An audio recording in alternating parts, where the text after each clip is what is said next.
नमस्कार। श्रीमती मोहरी देवी तापड़िया कन्या महाविद्यालय जसवंतगढ़ के इस यूट्यूब चैनल पर मैं प्रवक्ता हनुमान मल शर्मा आप सभी का हार्दिक स्वागत और अभिनंदन करता हूं।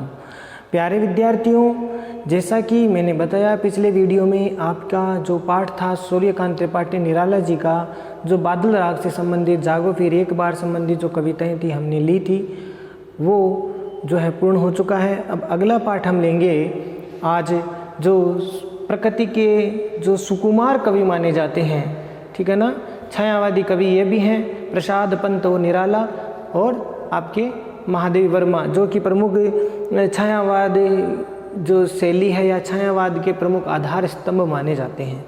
तो इनमें सुमितानंदन पंत जी का नाम भी अग्रणी है। और सुमितानंद पंत जी जो है, इन्होंने प्रकृति चित्रण का जो आधुनिक काव्य के क्षेत्र में बहुत महत्वपूर्ण योगदान इन्होंने दिया।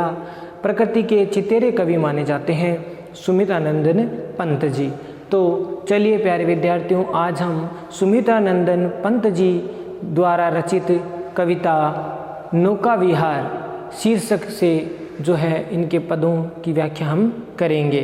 तो प्रस्तुत पद्यांश कवि सुमितानंदन पंत जी द्वारा रचित नौका विहार शीर्षक से अवतरित है या उद्धृत है या लिया गया है, ऐसा हम प्रसंग में लिखेंगे। और इस जो पद है, ये जो पद है, इसमें प्यारे विद्यार्थियों गंगा नदी का जो रात्रि के समय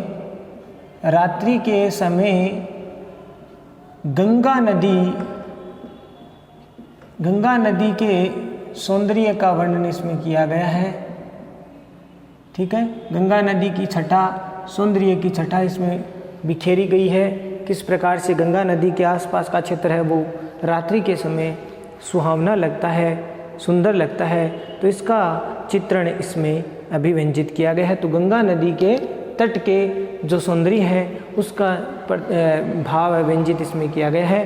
तो चलिए हम लेते हैं अब इसको कि शांत स्निग्ध ज्योत्सना उज्ज्वल अपलक अनंत नीरव भूतल सेकत सैया पर दुग्ध ध्वल तनवंगी गंगा ग्रीष्म विरल लेटी है श्रांत कलांत निश्चल तापस बाला गंगा निर्मल शशिमुख से दीपित मृदु करतल लहरे उर पर कोमल कुंतल गोरे अंगों पर सिहर सिहर लहराता तार तरल सुंदर चंचल अंचल सानी लांबर साड़ी को सिकुड़न सी जिस पर शशि की रेशमी विभा से भर सिमटी है वर्तुल मृदुल लहर, सिमटी है वर्तुल मृदुल लहर।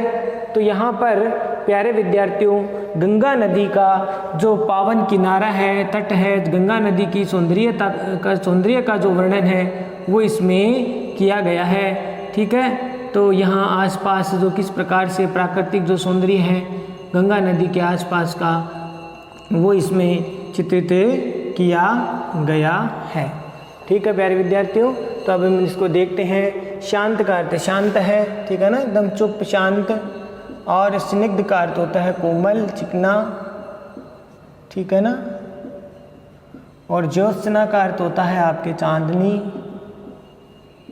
और उज्ज्वल माने शुभ्र या सफ़ेद, शुभ्र रंग की, सफ़ेद रंग की, उज्ज्वल। अपलक माने एकटक, एकदम। अनंत जिसका कोई अंत नहीं हो, अंत रहित। नीरव माने चुप, शांत, मौन, ठीक है। और भूतल का अर्थ होता है धरती, पृथ्वी।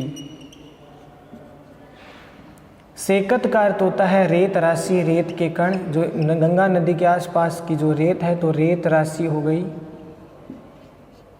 ठीक है, मिट्टी। सैया माना सेज, बिस्तर।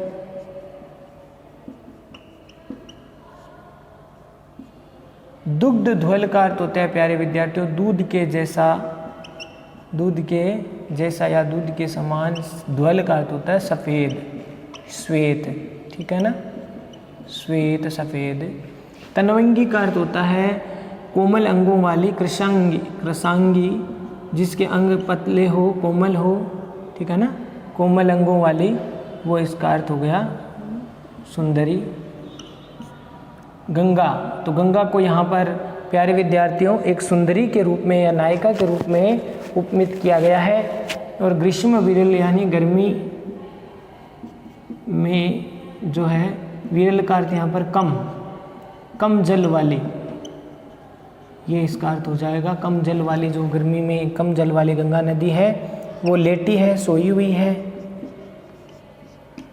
श्रांत है, थकी हुई है, क्लांत है, ठीक है ना, श्रांत, थकी हुई, क्लांत, व्याकुल है, ठीक है, उदासीन है, उदासी से भरी हुई है, उदासीन है, और निश्चल है, स्थिर है, निश्चल है। तापस बाला मन तपस्या करने वाली, तपस्या करने वाली, बाला यानी कन्या, ठीक है, बाला का अर्थ होता है कन्या, बालिका जो अर्थ हो गया इसका। गंगा निर्मल मन पवित्र, शशि मुख मन चंद्रमा के समान मुख वाली, चंद्रमा रूपी मुख, ठीक है, चंद्रमा के जैसे मुख वाली। दीपित मन प्रकाशित, आलोकित, प्रकाशित या आलोकित या चमकना, ठीक है। मृदु मन कोमल, करतल मन हथेलियाँ,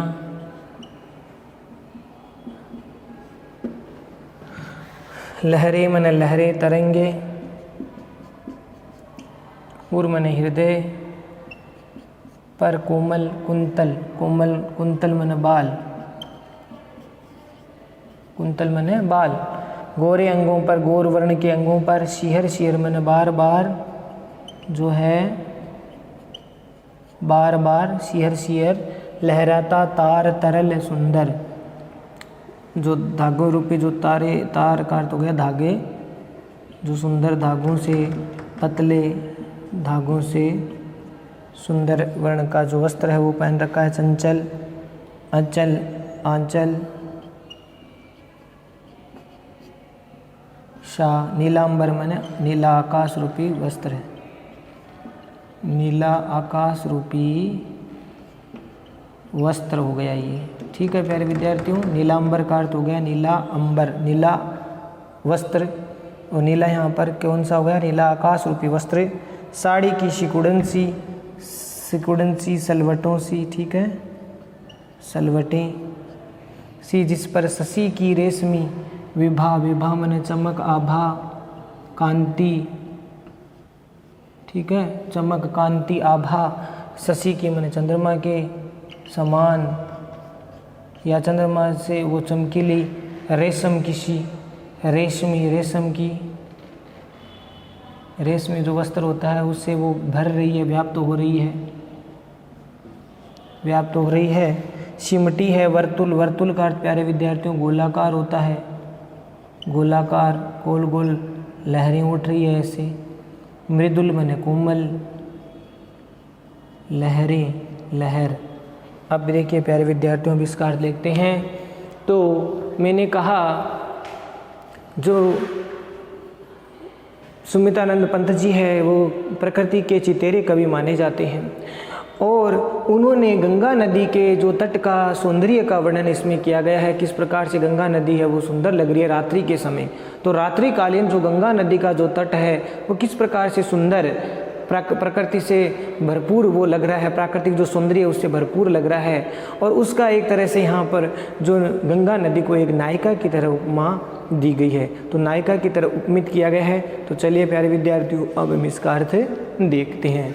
तो गंगा नदी के प्राकृतिक सौंदर्य का वर्णन करते हुए कवि सुमितानंद पंत जी कहते हैं कि गंगा नदी की रात्रिकालीन जो शोभा है वो रात्रि के समय इस धरती पर सब जगह शांत, ठीक है ना, इस धरती पर भूतल तो शांत, स्निग्ध, ज्योत्सना, उज्ज्वल, ऐपलक, अनंत, नीरव भूतल, यानी गंगा नदी का जो तट है वो इस धरती के ऊपर जो अत्यधिक शांत, कोमल और जो शुभ्र सफ़ेद रंग की चांदनी है उस धरती के ऊपर बिखर रही है। आकाश से जो चांदनी है, चांदनी जो किरणें हैं चांदनी की वो इस धरती के ऊपर क्या कर रही है, इस धरती पर गिर रही है, पड़ रही है। और वह बहुत शांत, कोमल और शुभ्र वर्ण की जो चांदनी है वो बिखर रही है। और उस समय जो वातावरण है वो एकदम से एकटक, अपलक, एकदम सुनसान, अंतरहित, नीरव, चुप, मौन, शांत रहने वाला जो वातावरण है वो बना हुआ है। यानी गंगा नदी के तट पर जब चंद्रमा की जो चांद है वो, क्षमा करना, गंगा नदी के तट पर रात्रि के समय अत्यधिक शांत, कोमल और शुभ्र वर्ण की चांदनी है वो बिखर रही है। शुभ्र वर्ण की चांदनी है वहाँ उस धरती पर, उस भूतल पर पड़ रही है। और उस समय वहाँ का वातावरण है वो अत्यधिक एकटक यानी अपलक, एकदम से सुनसान, अंतरहित, सुनसान वहाँ पर है वो चुप्पी है वो छाई हुई है। एकदम सुनसान वातावरण वहाँ का बना हुआ है। बिल्कुल वहाँ पर नीरव यानी बिना किसी रव मैंने शोर के, चुप्पी, एकदम शांत है उस समय का वातावरण। और वहाँ पर सेकत सैया पर दुग्ध द्वल तनवंगी गंगा ग्रीष्म विरल लेटी है श्रांत कलांत निश्चल। तो प्यारे विद्यार्थियों, यहाँ पर मैंने बताया कि गंगा नदी को एक नायिका की तरफ उपमित किया गया है। तो गंगा नदी को एक नायिका के रूप में उपमित करते हुए बताने की कोशिश की है कि जैसे जो नायिका है वो वहाँ पर गंगा नदी जो वहाँ पर सोई हुई है, लेटी हुई है, ठीक है, गंगा नदी है वो वहाँ पर लेटी हुई है। तो एक इस प्रकार से यहाँ पर गंगा नदी को एक नायिका के रूप में वर्णित है वो किया है। ठीक है प्यारे विद्यार्थियों, गंगा नदी को एक नायिका की तरह वर्णित किया गया है।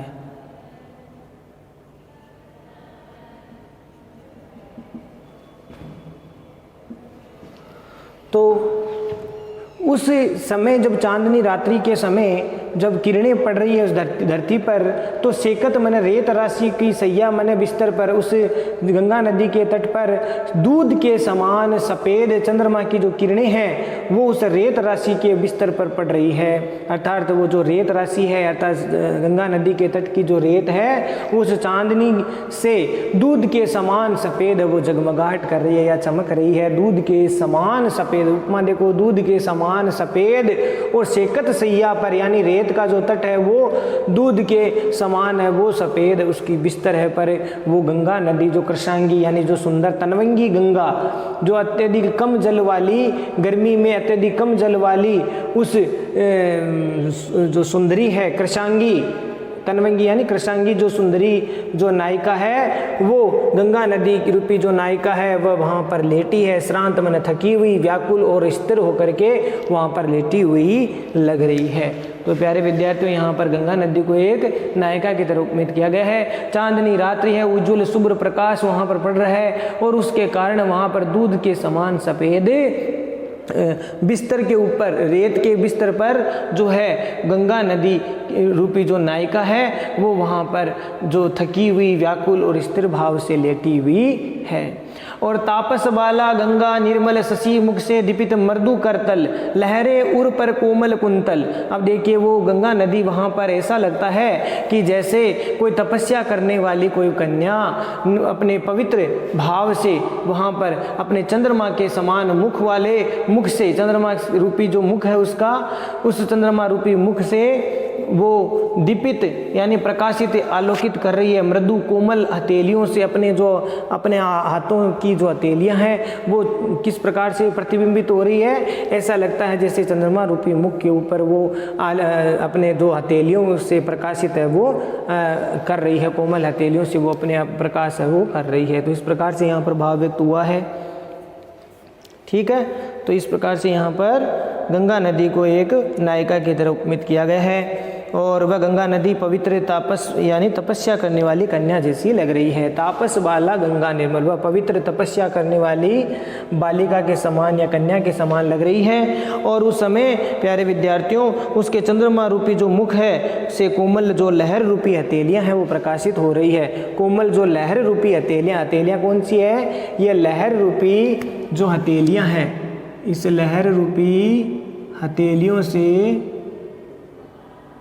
लहर रूपी हथेलियां हो गई है। ठीक है, तो करतल लहरें यानी लहर रूपी जो हथेलियों से अपने चंद्रमा के समान मुख को वो ढक रही है। ठीक है, अपने हथेलियों को आलोकित कर रही है और उसके हृदय स्थल पर उर पर कोमल कुंतल, उसके हृदय स्तर पर लंबे लंबे बाल हैं, वो जो है कुंतल का अर्थ हो गया बाल, तो उसके हृदय स्थल पर लंबे लंबे बाल है, वो जो है मुखरित क्या नाम आलोकित हो रहे हैं या फैल रहे हैं, ठीक है ना। हृदय स्थल पर जो लहरें हैं वो कोमल बालों के समान फैल रही है। तो यहाँ पर जो लहरों को क्या माना है, कोमल बाल के समान। तो कोमल बाल के समान जो लहरें हैं वो गंगा नदी रूपी नायिका के हृदय स्थल पर जो है बिखर रहे हैं, फैले हुए हैं। और गोरे अंगों पर सिहर सिर लहराता तार तरल सुंदर और चंचल अंचल सा नीलांबर, ठीक है। तो नीलांबर यानी नीला आकाश रूपी जो वस्त्र है वो उसका नीला आकाश रूपी जो वस्त्र है नीली साड़ी के समान उस गोरे गंगा नदी रूपी जो नायिका है उस नायिका के गोरे अंगों पर बार बार लहराता हुआ जो धागों का, पतले धागों का जो सुंदर सा बुना हुआ, पतले तारों का बुना हुआ जो नीला आकाश रूपी जो वस्त्र है वो उस गोरे अंगों पर बहुत सुंदर शोभित हो रहा है। और उसका वो चंचल अंचल है, अंचल के समान उसके गोरे अंगों को ढक रहा है, आवृत हो रहा है।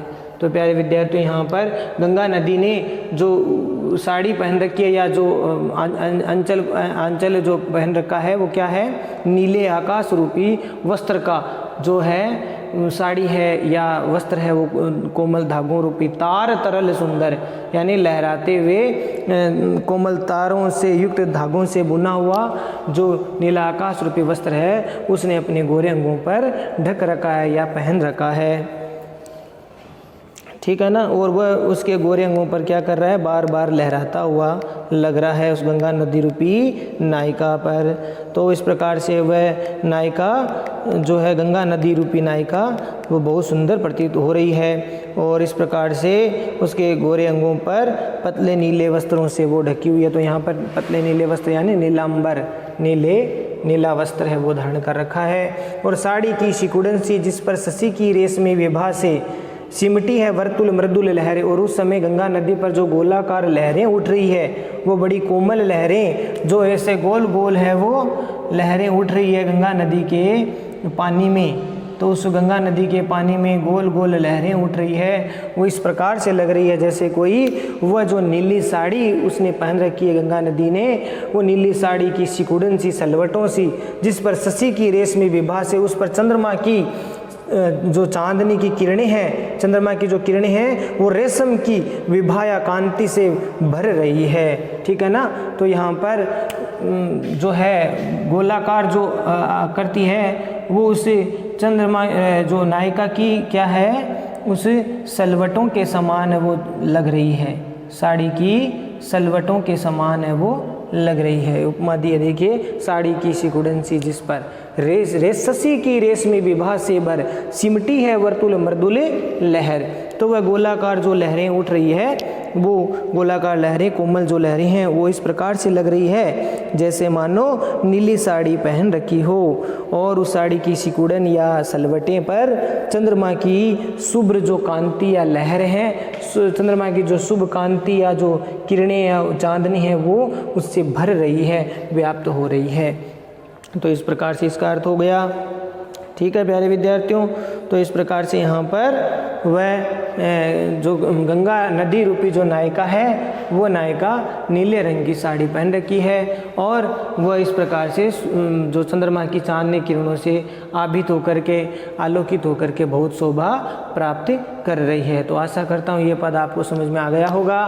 और विशेष वाले बिंदु में प्यारे विद्यार्थियों आप लिख देना कि गंगा को एक गोरे अंगों वाले नायिका के समान बताया है और उसकी जो केश राशि है वो कुछ नीली काली सी प्रतीत हो रही है, कुंतल उसके नीले काले लहरों के समान प्रतीत हो रहे हैं, ठीक है। और नीले रंग की उसने साड़ी पहन रखी है, जो नीला आकाश रूपी वस्त्र है वो ओढ़ रखा है। और रेत की राशि पर वो, रेत की सैया पर बिस्तर कौन सा है, रेत की सैया, उस रेत की सेज पर गंगा नदी रूपी जो नायिका है वो शांत लेटी हुई लग रही है। इस प्रकार से यहाँ पर गंगा को जो है एक नायिका की तरह इसमें बताने की उपमित वो किया गया है। छायावादी शैली का प्रयोग किया गया है और साथ ही साथ प्रकृति पर यहाँ पर एक तरह से मानवीय आरोप यहाँ पर प्रस्तुत किया गया है। प्रकृति का एक मानवीकरण इसमें किया गया है। अलंकारों की बात करें तो प्यारे विद्यार्थियों, अनुप्रास अलंकार, रूपक अलंकार, उपमा और मानवीकरण अलंकार का प्रयोग किया गया है। तो अलंकार मैं यहाँ लिख रहा हूँ, ठीक है। यहाँ अलंकार कौन कौन से आ गए? अनुप्रास अलंकार है इसमें, साथ ही साथ रूपक की भी प्राप्ति हो रही है तो रूपक अलंकार है, और यहाँ पर आपके उपमा अलंकार की भी प्राप्ति हो रही है। साथ ही साथ मानवीकरण किया गया है तो मानवीकरण अलंकार भी हुआ है। तो प्रकृति को मानव की तरह कार्य करते हुए दिखाया गया है। साड़ी पहन रही है तो इस प्रकार से ये साड़ी पहनना और इस प्रकार से लहरों को बालों की तरह बता देना, ये क्या है? मानव की तरह कार्य किया जा रहा है प्रकृति के द्वारा, तो वो मानवीकरण अलंकार है उसमें होता है। तो प्यारे विद्यार्थियों, आशा करता हूँ ये पद आपको समझ में आ गया होगा। गंगा नदी का प्राकृतिक वर्णन इसमें किया गया है। गंगा को एक नायिका की तरह उपमित किया गया है।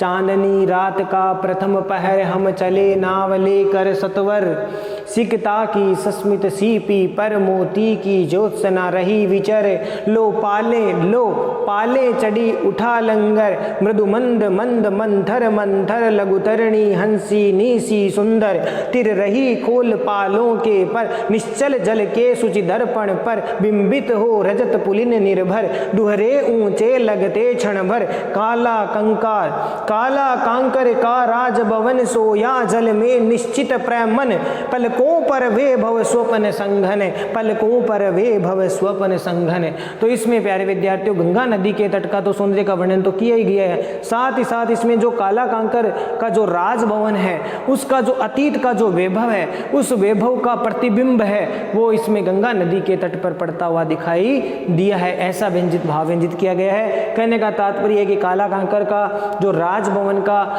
जो अतीत है, ऐतिहासिक जो उनकी पृष्ठभूमि पहले रही होगी उसका रूप है वो इसमें व्यंजित किया गया है। तो ये आप अब हम देखते हैं इसका वर्णन, ठीक है ना। तो यहाँ पर काला कांकर के समीप जो प्रवाहमान जो गंगा नदी का जो रात्रिकालीन शोभा है और उसका वर्णन किया गया है। साथ ही साथ इसमें कवि स्वयं है जो है इस गंगा नदी के तट पर स्वयं क्या करते हैं?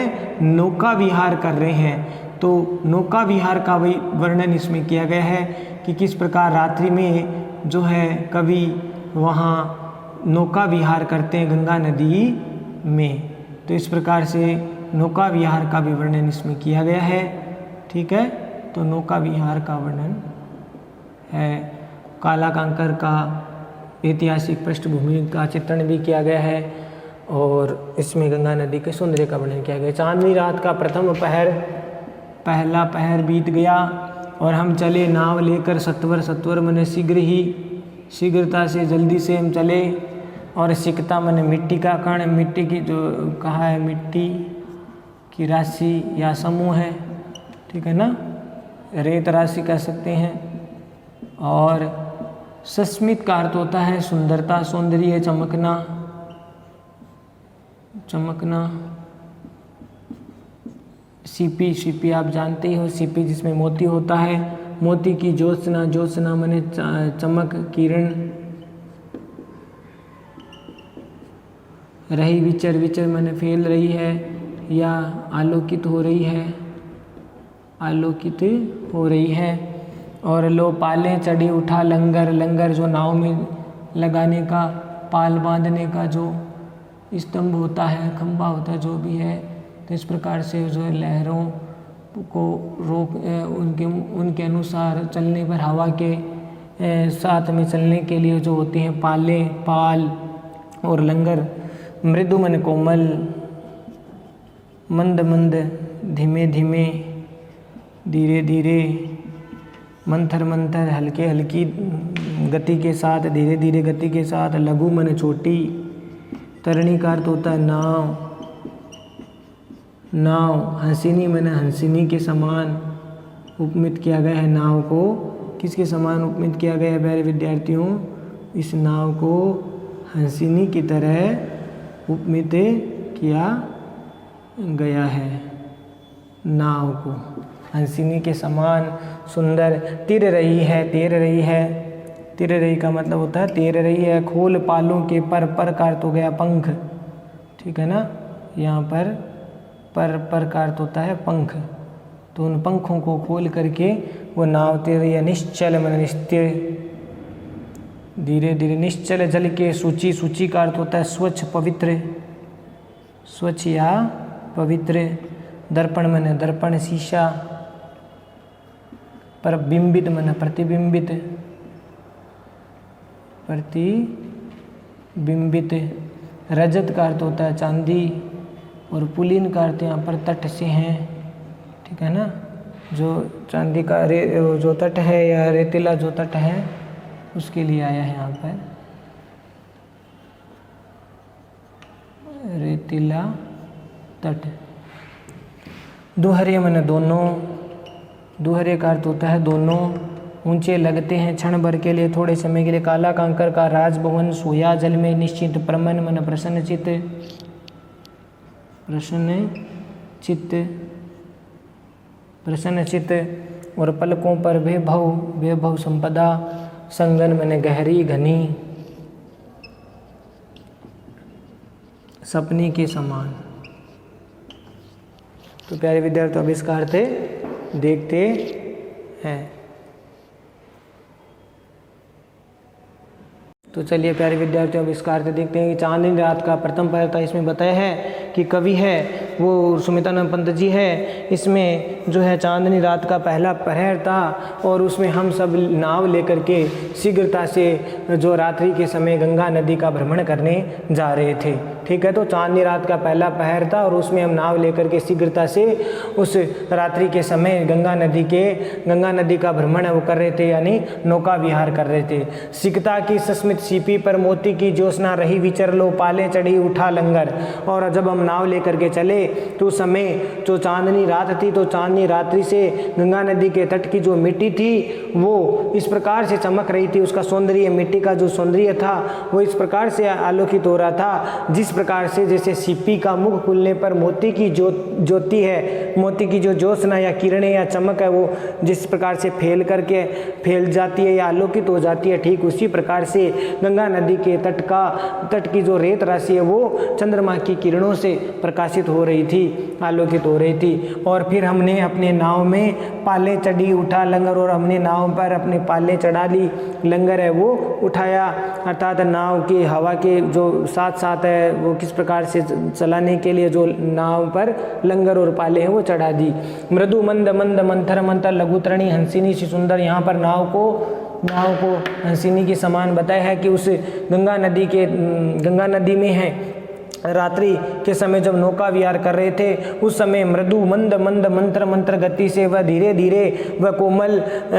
धीरे कोमलता से मंद गति से वह लघु तृणिमन व छोटी नाव हंसिनी के समान सुंदर रूप से तैर रही थी, बहुत सुंदर लग रही थी, ठीक है ना। तो वो नाव किस प्रकार से लग रही थी, जैसे कोई छोटी सी हंसिनी हो, हंसिनी के समान वह जो छोटी सी नाव थी वह उस समय बड़ी मंद मंत्र गति से आगे बढ़ रही थी। और खोल पालों के पर वह जो नाव थे उसने अपने पालों रूपी जो पंख है वो खोल दिए हैं, अतः जिस प्रकार से हंसिनी अपने पंखों को खोलती है ठीक उसी प्रकार से यहाँ पर उस नाव के जो पाल रूपी जो पंख है वो खोल दिए गए, या उस नाव ने पाल रूपी पंख है वो खोल लिए। निश्चल जल के सूची दर्पण पर बिंबित और रजत पुली निर्भर, दुहरे ऊंचे लगते क्षण भर। और वह नाव उस समय निश्चल जल के सूची पवित्र, उस समय जो गंगा का जो पानी था वो अत्यधिक स्थिर था, चंचल नहीं था, उस समय लहरें उसमें नहीं थी। तो उस अस्थिर जो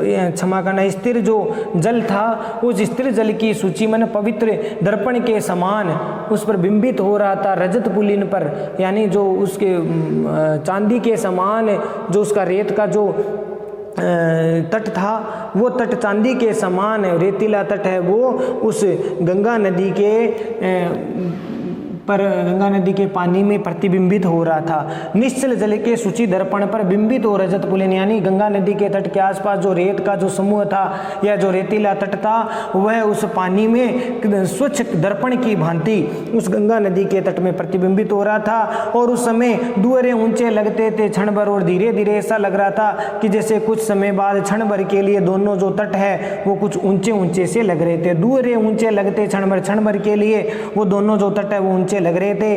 काला कांकर का राजभवन सोया जल में निश्चित प्रमन, और उस समय गंगा नदी के आसपास जो काला कांकर का जो राजभवन था, जो अपने अतीत के वैभव और संपदा को लिए हुए अपने सोया जल में निश्चित, और उस समय उस शांत और स्थिर जो गंगा नदी का जो पानी था उसमें उसका प्रतिबिंब पड़ रहा था। किसका? काला कांकर का जो राजभवन था उसका प्रतिबिंब पानी में गिर रहा था।